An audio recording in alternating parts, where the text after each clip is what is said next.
The Orlando Magic end a 5-game winning streak for the Minnesota Timberwolves and make a statement in the process. When that final buzzer rings, you know it's time for Locked On NBA Game Night. All the post-game reactions to every game across the league, every single night, with insights only the hosts at Locked On can provide. It's the true NBA fans' one stop for all the action.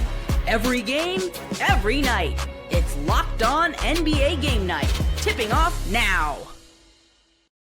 You are Locked On NBA Game Night, every game, every single night. I'm Gavin, Schall, the host of Locked On Knicks, and filling in tonight for Locked On Pistons host Ku Kahil is the fantastic Andy Kamenetzky, the co-host of the Locked On Lakers podcast. That's right, it's another bi-coastal edition of Locked On NBA Game Night. And this was a fun one, Andy. A lot of sleeper games, not really like there wasn't, at least on my schedule, one that I was looking forward to. Ended up being another awesome night of NBA hoops.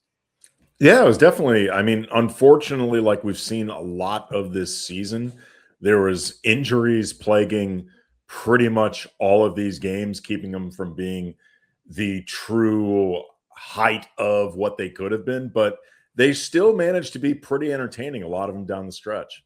We're going to start off with a very big win for the Orlando Magic. The Los Angeles Clippers, a night after allowing a brutal comeback by the San Antonio Spurs, they pull off the same trick against the Memphis Grizzlies. Oklahoma City, one of those very injured teams, they were able to hold on to the Detroit Pistons, another one of those very injured teams. They were not able to hold on against the Brooklyn Nets, and there was a whole lot more beyond that. But before we dive all the way in, I want to remind you that tonight's episode is brought to you by our good friends over at FanDuel. FanDuel is giving you a way to turn that energy into even bigger potential wins with a college basketball parlay profit boost. Head to FanDuel.com to get started. That's FanDuel.com. FanDuel, play your game. All right, only one place we can begin this, and that is the Orlando Magic. I think it would be hyperbolic to say a season-saving win, but a big one, I think, in a number of ways. Their third win in a row. All season long, they've struggled to put together a long stretch of wins. They haven't exactly accomplished that yet, but they are well on their way. And with the win, they jump from 8th in the East all the way up to 6th. They are out of the play-in.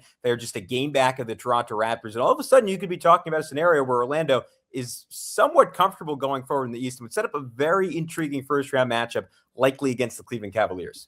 Well, if I were them, I wouldn't exhale just quite yet because they're still statistically tied with the Heat, although they do have the tiebreaker over Miami, so that's good to have in hand. But, they still could get passed by Miami. They could, in theory, try to pass the Raptors. They're just a game behind them. But you hit on the main point, which is you want to stay in the top 6. You want to avoid the play-in, especially with what I think has been such, I'm guessing, a mentally exhausting season for the Magic. It has not gone the way that they had envisioned it, where I think a lot of people thought that they could be at minimum a top 4 seed in the East, maybe pushing for the top spot. They've had injuries all over the place. Paolo Banchero, though, in this game against the Wolves, 25, 15, and 3 assists in March. It's a small sample size, just 4 games, but he's averaging almost 26 points per game on 56% shooting, a shade over 9 rebounds, a shade under 5 assists. They need this version of Paolo Banchero if they're going to make sure at minimum they avoid the play-in. And then Desmond Bane, 30 points without a three-pointer. He was 10 of 10 from the line, and he hit 10 field goals, but none of them were from behind the arc. So those two guys led the way. And again, to your point, I don't know if it's season saving yet because there's still time to go, but this was a very big win for what they are trying to do down the stretch run of this season. Both of them a big part of the massive advantage in paint points Orlando had in this game. That is how they want to play. That is how they want to win. Philip Rossman-Reich traveled to Minnesota. He is some more. Wow. This is Philip Rossman-Reich, the host of Locked On Magic here at the Target Center as the Orlando Magic blow out the Minnesota Timberwolves 119-92. This is a game that the Magic absolutely need to have if they're going to climb in the standings. You got to steal a few from teams you're not supposed to beat. But the Magic did exactly what they're supposed to do. They did exactly what their identity is. They attacked the paint. Desmond Bane with his second 30-point game without making a three. He's 0 for 5 from 3. just got to the rim, got to the lane, got to the foul line, and that's what you have to do when three-point shooting is inconsistent. Orlando won the paint 56-36, I believe. All right, they won it by 20 points. That means you're defending the paint, you're not letting them get rebounds, not letting them get offensive rebounds, and you're attacking and getting downhill. That's always been the key for the Orlando Magic. It's something they've done very inconsistently all season long. But if they're going to be the team they want to be, it's got to start in the paint. I say it all the time on my show. Win the paint, win the game. The Magic not only won the paint tonight, they dominated it, won the physical battle, and they get a big win over the Minnesota Timberwolves. Anthony Edwards had an insane first quarter in this game, and Orlando basically tilted this one on its axis with two different runs. They finished the first half on a 19-2 spurt, and then midway through the third quarter, they rip off a 17-4 run that gave them a 17-point advantage at that point. That second quarter stretch, it was a lot of what Philip talked about. It was Paolo Banchero running the floor, getting an early seal, power dribble, jam. Tristan da Silva was excellent on both ends, like just some crafty ball handling to beat Rudy Gobert to the rim for a bucket. Minnesota just went ice cold on the other end. You saw Paolo like drawing free throws, Paolo in the short roll game, getting to the rim and finishing in transition, like Jalen Suggs in that third quarter run, really pushing pace, just bullying his way through Donte DiVincenzo, Desmond Bane doing the same thing, Da Silva going coast to coast, and I had almost like a Trae Young-esque lob to Wendell Carter where like he baited Rudy Gobert in the air, going up as if it was going to be like a little lollipop layup, and instead throwing the hook lob. Carter comes down and gets a dunk. They did a really good job getting Gobert out of the paint when he was in the game, and then when he was out of the game, they just really took advantage of Minnesota. The Wolves on the year, when Gobert is not on the court, a 121 defensive rating over the course of a full season. That would be the lowest mark in the NBA. With him, they're far and away one of the best defenses in the league. I thought Julius Randle was really at fault. Very slow on some of his rotations, but it was just generally, outside of Ant, a very lethargic effort. As you'll hear, the role players did not really come through. But let's get the inside report from Ben Beacon, the host of Locked on Wolves. The Minnesota Timberwolves fell to the Orlando Magic by 27 on Saturday afternoon, snapping what had been a 5-game win streak. I'm Ben Beacon, host of the daily Locked on Wolves podcast, and this was a really, really bad offensive performance from the Timberwolves, finishing with just 92 points. The Wolves got 17 in the first quarter from Anthony Edwards, and then he didn't score at all in the second quarter. The Wolves didn't shoot a free throw in the second quarter, and got a little too wrapped up in the officiating, I think, in the middle stages of this game. Credit Orlando. They have a phenomenal defense. The Wolves finished shooting 22% on three-pointers in this game. They made just 9 threes. Donte DiVincenzo went scoreless. Jaden McDaniels did not make a shot from the field. He had 3 points. When two of your starters combined for 3 total points, your best player finishes with 34, but doesn't score at all in the second quarter, you know something went wrong. Again, credit Orlando, a great defensive team. They did enough offensively. The Wolves' defense was lackadaisical. And once again, lack of ball movement, missing open threes, comes back to bite the Wolves as they lose in blowout fashion. Andy, McDaniels and DiVincenzo combined 0 for 15. McDaniels in particular has had an incredible season, one of the most efficient players in the league. Like he just did not have it today. You've gotten to see a ton of Minnesota out west. They had won 5 in a row, 8 of 9 coming into this one. I'm curious your takeaway from it, because I think this has sort of been the story of their season where they play up and down to their competition, and they've had some just elite showings against some of the best teams in the league. And then not to say that Orlando, to your point, is a team with very high expectations and has very real talent, but there are games like this where they just don't look particularly motivated. Yeah, taking the role players not showing up even a step further, they got a combined 12 points from Ayo Dosunmu and Bones Highland off the bench. Mm-hmm. They were 4 of 16. So you have those 4 guys, Dosunmu, Bones, Donte DiVincenzo, Jaden McDaniels, a combined 4 of 31 from the field, and 3/4 of those buckets belong to Bones. Like, you just can't have that. Down the stretch of the fourth quarter, when the Wolves needed to make a pretty big push to try to get in, I thought Ant got kind of ISO happy, but then you think about what his teammates weren't doing, like the shots they weren't making, and it's like, it may not be the best prescription, but I get it.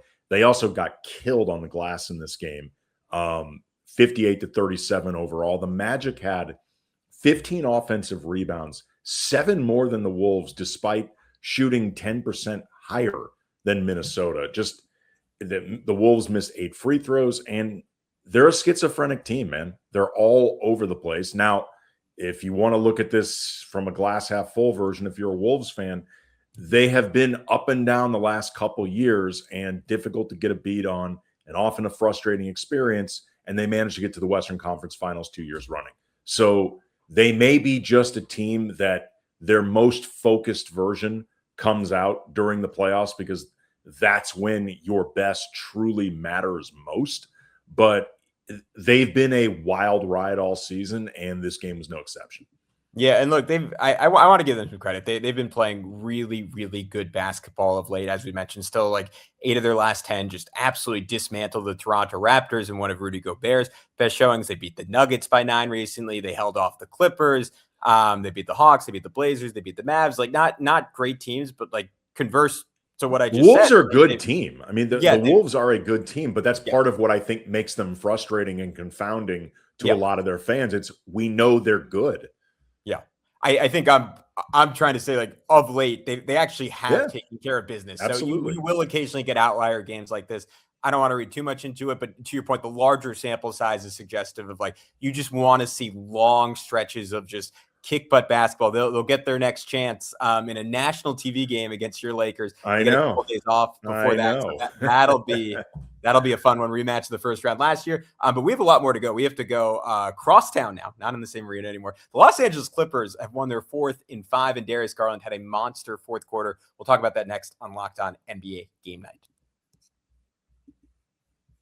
But first, we want to tell you about our good friends over at FanDuel. College basketball is nonstop. Big games, tight spreads, momentum swings every single night, from early tip-offs to late-night West Coast shootouts. There's always action on the board. Now, FanDuel is giving you a way to turn that energy into even bigger potential wins with a college basketball parlay profit boost. You can build any college hoops parlay you want, rivalry games, ranked matchups, whatever fits your read. You can mix spreads, totals, and player props to match how you see the slate playing out. Then you can apply the profit boost and instantly bump up the potential payout. I am looking at the UConn Huskies. They were already like 5th or 6th in title odds, and they lost to Marquette today. I think that's going to drop them a little further. We all know what Dan Hurley does in March, just an elite coach. I like their roster. They have a lot of optionality. Alex Caravan, the most experienced, winningest player in college basketball. There is a lot to work with there. So go safe, go bold, ride with the team you've been following all season long. It's your parlay, your style now, with even more upside behind it. Head to FanDuel.com to get started. That's FanDuel.com. FanDuel, play your game. All right, we're back here on Locked On NBA Game Night. Gavin, Schall, Andy Kamenetzky. Andy, you're going to have to cover your nose and close your eyes for this one, because we are talking Los Angeles Clippers pulling out a surprisly hard-fought win over the Memphis Grizzlies. The Grizzlies. I'll just be like the league, covering my eyes when it comes to the aspiration thing. You got a little too real there. Yeah, I said it. Yeah, a 19-point lead for the Grizzlies in the first quarter. Clippers came back, led at halftime. We're controlling this one in the fourth. Memphis had a spirited run, though. This was just a really fun back-and-forth game. The Clippers, in part because of Darius Garland's heroics, were able to pull off. Yeah, Darius Garland, he made the most of, he's still on a minutes restriction. The fourth quarter, you mentioned he came on really strong late. 11 points and 3 assists in the fourth. He really, I thought, the Clippers were moving in the right direction anyway, but I thought his play in the fourth quarter, what was really just helped keep the momentum going for them. He finished with 21 points plus 6 assists. Kawhi Leonard, 28 points in 28 minutes, 8 of 15 from the field, 5 rebounds, 2 steals. When he has been available this season, he has looked like one of the best players in the league. I referenced the stuff swirling around him and the Clippers, and that stuff is all real, and we'll see what comes of it moving forward, whether for Kawhi or whether for the Clippers or whether for both. But the irony is, this is one of the best seasons, I think, just on the court that Kawhi Leonard has had in years for the Clippers. Maybe his best since like his opening, the first season of him and Paul George. He's just been fantastic, and tonight was no exception. I mean, it's the highest scoring season of his career at age 34, with one of the bigger scandals in NBA history looming over him. So if that doesn't say something about Kawhi's, like, I'm going to use the term apathy, but in a good way. Like, he's just like, you know what? I show up, I get to my spot. I'm stronger than anyone guarding me. I bully them. I rise up, I score, I do it again, rinse, repeat. Like, he is an absolute machine. But I want to talk about Garland a little bit, to your point.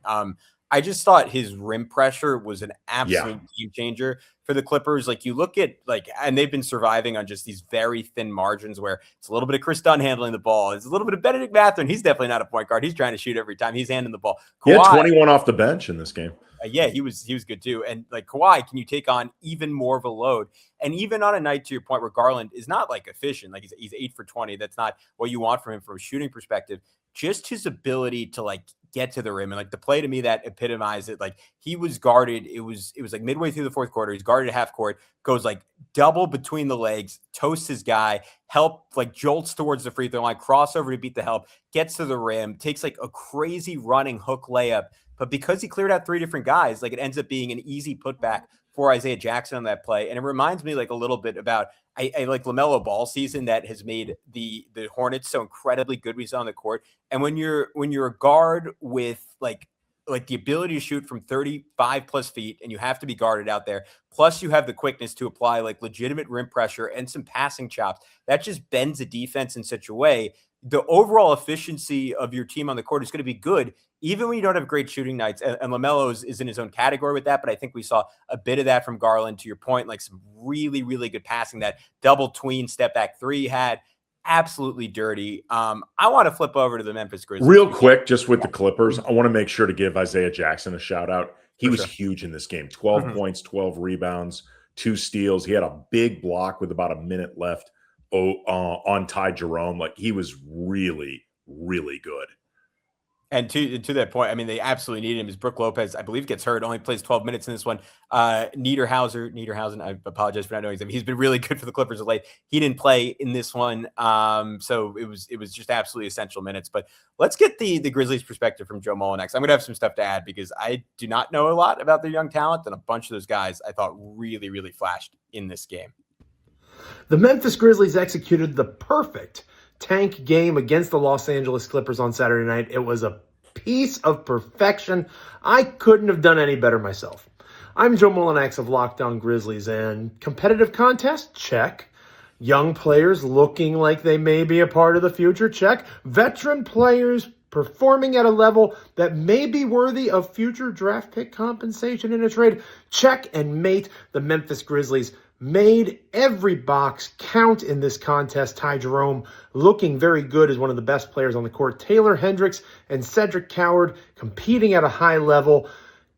And a loss at the end of the day is what the Memphis Grizzlies are looking for. And that is the name of the game if you're a Memphis Grizzlies fan right now. It is not easy, to say the least. But if you did invest 2 or so hours of your Saturday night watching the Memphis Grizzlies compete against the Los Angeles Clippers, at least they competed and at least they got the loss. The draft pick odds continue to go up for the Memphis Grizzlies. First of all, I want to say shout out to Joe. He kills these shorts. Always imbues a lot of pathos. But what did you see from the Grizzlies youngsters and relative middle agers in this one? I love Cedric Coward, man. I think that kid is going to be so good. He is an athletic freak. He plays super, super hard. He's got physicality. He can defend. I really, really like what we've seen from him. I'm a big Jalen Wells fan. Like, this was not a big statistically popping game from him. 8 points on 2 of 8 from the field, but I think he could turn into a really, really high-end role player. To Joe's point, like, you can see the framework of a good young foundation. It's not all the way there, and a lot of it obviously rides on whether or not Zach Edey can actually stay healthy. But this season, when he's been able to play, he's been really, really good. I like a lot of their young talent, and to Joe's point, the way this system is set up, Memphis benefits more from losing. The system may piss people off, and I get it, but you got to work the system, particularly when you're a small market team. And the Memphis Grizzlies began this season looking to win, but they've had to change course, and I think wisely decided to. But I like a lot of their young talent.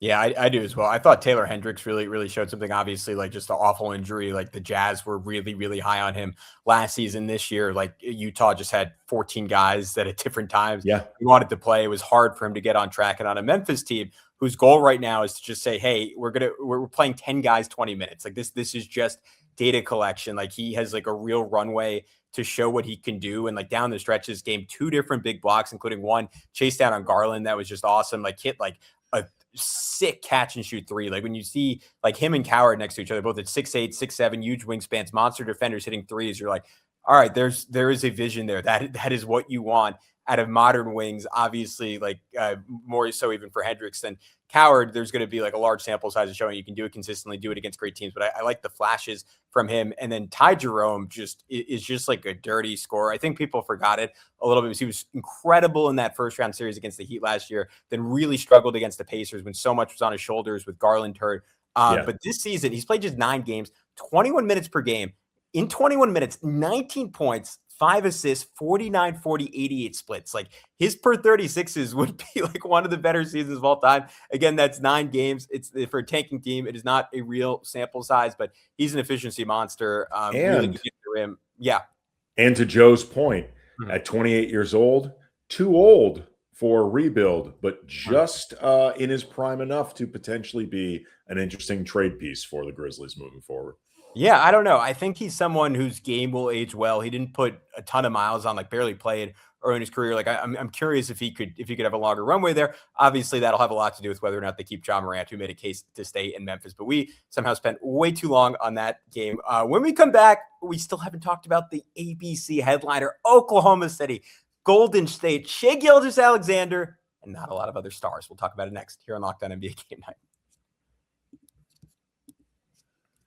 But first, we want to tell you about our friends over at 5 Hour Energy. Welcome to the 5 Hour Energy flavor draft with 18 different flavors to choose from, including new options like Confetti Craze, Fruity Rainbow, or Cotton Candy. There's something for everyone. The board is set. Flavors are ready, and I've got my number 1 pick for the 5 Hour Energy draft all lined up. And those of you who have been watching me recently, you know what I'm going with. It is cherry. I love the bold cherry candy style flavor. For me, I really like that it's sweet with a light tart edge, a classic red fruit profile, bright, punchy, tasty. It is awesome. But if I want to mix it up and go a little more tropical, I will throw on my sleeper some peach mango. It's a ripe peach flavor on the first sip. The mango adds that tropical depth and sweetness you were looking for, and it has a sweet, aromatic finish. And what's so cool about these, you get a big boost with 0 sugar. So find your new favorite flavor of 5 Hour Energy shots available online at 5hourenergy.com or on Amazon. And we also want to tell you about our friends over at Indeed. Workplace chaos, deadline stacking up, inbox overflowing, and the one position you have to fill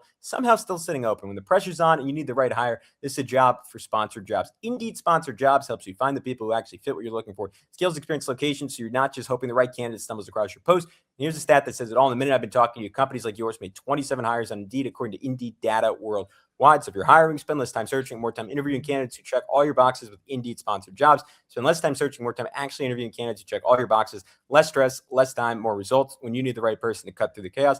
This is a job for Indeed sponsored jobs. And listeners to the show will get a $75 sponsored job credit to help get your job the premium status it deserves at Indeed.com/podcast. So go to Indeed.com/podcast right now and support our show by saying you heard about Indeed on this podcast. Indeed.com/podcast. Terms and conditions apply. Need to hire. This is a job for Indeed sponsored jobs. All right, let's talk about the nominal biggest game of the night. It was Oklahoma City, Golden State. It was an absolute slugfest between these two historic powerhouses. Thunder pulled out 104-97. Rylan Stiles, let's hear what he has to say, host of Locked On The Thunder. banged up Thunder beat the banged up Warriors. I'm Rylan Stiles, host of Locked On Thunder. In this game, really, the Warriors executed a lot better down the stretch. They also were the better team at getting to 50-50 balls, but eventually talent ran out on the Warriors and went in favor of OKC, who really stayed afloat in the first half by way of the three-point shot. But SGA, speaking of the three, knocks down a dagger from beyond the arc in isolation over Draymond Green, and that got OKC this win over Golden State to stay hot out of the All-Star break. Golden State Warriors missing far and away their top 2 players. No Steph Curry, no Jimmy Butler. I would argue Oklahoma City missing 4 of their best 5 guys. No Chet, no Ihart, no Caruso, no AJ Mitchell, no better Jalen Williams. But you know what? Shai almost by himself, enough to be the difference in this one. Well, also, too, you just see the depth that the Thunder have in terms of role players who know how to play their role and know how to stay ready. Like, other Jalen Williams is a really quality guy to bring into a game. Kenrich Williams is a really quality guy to bring into a game. Like, and then you know, guys like Lou Dort, they are dirty fouls notwithstanding. Lou Dort is elite at what he is paid to do. Like, they just have that team has so many guys who you can put on the court and they know exactly what they're supposed to do. And then when you have arguably the best player in the game, at worst, like second best player in the game, fueling everything in SGA, like, I know they were playing against a Zombies Warriors squad, and it's not necessarily the most impressive win, like as an achievement, but I really do think that this win speaks to just the overall depth and cohesion and culture of the Thunder. Like that's how you manage to win when you're playing missing so many of the guys that are important to your roster. I think it's an incredible point. You look at like 2 games before this, they beat the Knicks, and on our pod over at Locked, the Knicks were talking about like, man, the Knicks were right there. They should have won it. Maybe one missed call, and they do. And you look at Oklahoma City, and they were missing like nominally 4 of their top 6 guys against like a team that might still be the favorite to win the Eastern Conference, and they pull it out. Like they are just incredible, and you can get so much mileage out of just like playing like if Shai's one-on-one, like great, he's going to score super efficiently. He's going to get to the free throw line 15 times, and he's going to make 4 of them. He's going to get 5 rebounds. He's going to get 5 assists. You blitz him, he's going to like set guys up to play 4-on-3. And someone like Isaiah Joe, even though he doesn't shoot well, is going to be able to go off and get to 18 points. To your point on Jalen Williams, like he continues to really rebound and hit like some super timely threes. He got off to a terrible start this season shooting the ball, and then he's 44% in February, 38% in March. Like he's made big plays and big shots. Like it is absolutely a culture win for the Thunder. SGA, that late step back 3 to all but seal it. And a gutty effort from the Warriors ultimately does not get them a win. They fall to 32-31 on the year. I thought like the standout story for Golden State in this one was the return of Kristaps Porzingis. Yeah, absolutely. Got to play like I believe a game, maybe 2 games in Golden State before being out again. Obviously, it has just been like a nightmarish year for him. Like for a guy with all the talent in the world, a nightmarish career in some ways. Got that stretch of glory with the Boston Celtics, where he's healthy enough, even though he's hurt in the finals, to help them win a championship. And you see, Andy, like a ton of flashes from KP in this game. I mean, like the height, the shooting, the cutting, like all of it. Oklahoma City didn't have much of an answer for outside of like KP's own cardiovascular health, but like him and Steph Curry and Draymond together, like the connectivity of those 3, the synergy of those 3, you throw in Jimmy Butler a year down the road. Who knows if they'll ever be healthy at the same time? KP's a free agent. Who knows if they'll even be back? But if at some point we get to see those 4 on the court, I think even in some of their old age, they could make for some beautiful basketball. Well, I mean, I have no idea what this Warriors team is going to look like next year because we don't know when Jimmy Butler is going to be back, much less what he's going to look like. To your point, we have no idea if Kristaps Porzingis is even going to be on the team. But like immediate picture, if the Warriors want to try to keep the 8th seed and not fall to 9 or 10 during this period where they're not going to have Steph until he's being reevaluated reportedly on March 11th, I believe, or sometime in early to mid-March, that's a reevaluation. That's not he will be back. That's just getting another look. If they're going to try to tread water for that 8th seed, it is really important that Porzingis hopefully can stay on the court because he'll be a featured guy in terms of their production, in terms of the offense, being a backline of the defense. And again, just trying to get wins however you can for Golden State because, you know, Podziemski is going to be up and down. Guy Santos is going to be up and down. Moses Moody did not play in this game, but he's not somebody you can necessarily count on to put up, 15, 20, 20 plus a night. Like just having Porzingis available over this, next, week, something like that, I think could be the difference between the Warriors keeping the 8th seed or falling to 9 or 10. Absolutely. All right. We have 3 games left. We're going to go rapid fire. Nets fans will accuse me of bias, maybe fairly, for burying their monster win, arguably their win of the year, the 16-47 Brooklyn Nets, upsetting the 45-17 Detroit Pistons, 107-105. Obviously, no Cade Cunningham, no Asar Thompson. That's the lead for Detroit. But you contrast that with Oklahoma City, who we keep talking about. They find a way. And Detroit has done that so many times this year. You don't want to knock them for one bad loss, but this was like almost just a comical stretch of errors down the stretch. Honestly, for Brooklyn too, like they had to throw away to give Detroit 2 final shots at it, but it just felt like everything went wrong for the Pistons. And you give the young Nets some credit, playing through Michael Porter Jr., a lot of high energy plays from young bigs like Danny Wolf and Day'Ron Sharpe, and they're able to pull this one out. Look, this is the MVP case for Cade Cunningham. Like our friends at FanDuel currently have Cade as third behind SGA and Jokic, 15-1 odds. I'm sorry, you got to change that line. Like when Cade Cunningham doesn't play, the Pistons, the number 1 seed in the East, like legitimately one of the best teams in the league. Like I believe the Pistons can get to the finals. I believe in them that much. When Cade Cunningham doesn't play, they can lose at home to the Nets, who counting Saturday have won 16 total games. Like, I'm sorry, SGA. I'm sorry, Jokic. I'm sorry, Wemby. Shut it down. Cade just won this award. His value has never been demonstrated more than in this game. And, apologies to Asar Thompson. Maybe this is his case for Defensive Player of the Year.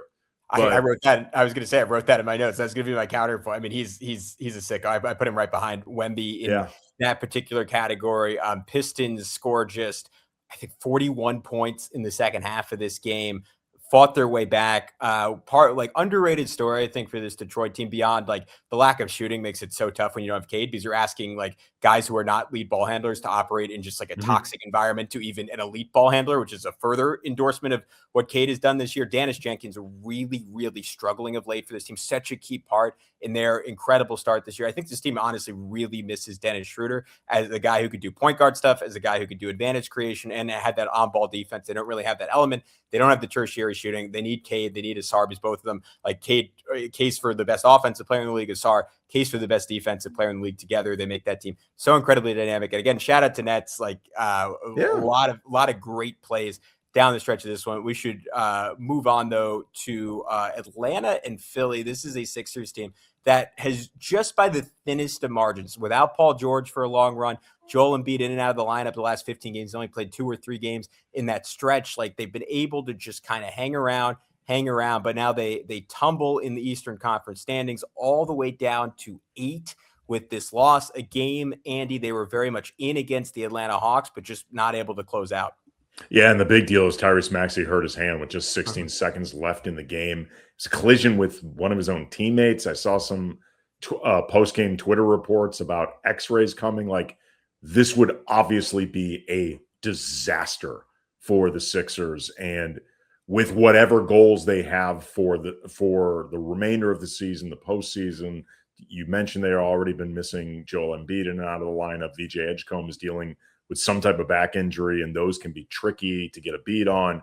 Paul George is suspended. They're currently just a game and a half up on the Hawks, who, that obviously this result hurt them in that respect. The Hawks have been on a 6-game winning streak. They're trying to protect that 8th seed. Like, that's a really, depending on how this turns out, like the medicals with Maxey, this could be a really big deal. Sixers team, I don't take any joint in it. It just felt cursed since the process here. It's like whatever can go wrong has often gone wrong, and you hope for the best for them, because they are, I say this as a Knicks guy, they are legitimately one of the funnest teams in the league to watch. Oh, they're really entertaining. I mean, and Tyrese Maxey's just become one of the most electrifying players in the NBA. Even in this one, where he doesn't score his first point in the second half until like 6 minutes left, still finishes 31, 12 of 22 from the field, 5 assists, 4 steals, like just lightning in a bottle. You give the Hawks credit. I mean, they literal lightning in a bottle. Yeah, there you go. The Hawks, I mean, really struggled after the Trae Young trade, and they've managed to turn it around of late. Super balanced effort in this one. All 5 starters in double figures. Jalen Johnson, monster performance, 35, 10, and 7, 12 of 19 from the field. Had such a fun play late in the game where I thought it was a really cool call by Quinn Snyder, where he had just like, I think it was Gilgeous-Alexander Walker, and it might have been Okongwu, but they were both kind of like exchanging and screening for each other around Johnson. And you saw Jalen Johnson's man just kind of like peek for a second, be like, what the heck is going on beyond me? And Johnson just turns the corner, goes right down the lane, gets a crazy dunk. Philly was just like exhausted by the end of this game. There was a possession where the Hawks got 2 straight offensive rebounds and it ended with JJ turning the corner and lobbing it to Dyson Daniels, cutting baseline for a jam. Gilgeous-Alexander Walker scored like a controversial self-pass for a 3. It was a chaotic ending to this one, but Atlanta made all the plays they needed. They're playing really good ball. Intrigued to see what they do going forward. Final game of the night, the Milwaukee Bucks, led by a monster effort by Giannis Antetokounmpo, 27 points, 9 rebounds, 8 assists, 4 steals, able to hold off the Utah Jazz 113-99. No Lauri Markkanen, no Isaiah Collier, who's been probably helping your favorite fantasy team do really well. It was just a ghost squad for the Utah Jazz, and they played like it. But that is it for NBA Game Night. Be sure to check out Locked On Lakers. Andy Kamenetzky and his brother Brian do an incredible job over there. For a little bit more of me, you can go check out Locked On Knicks, and be sure to subscribe to just your favorite Locked On pod, because we have episodes for you every single day. But until then, this has been Locked On NBA Game Night. Every game, every single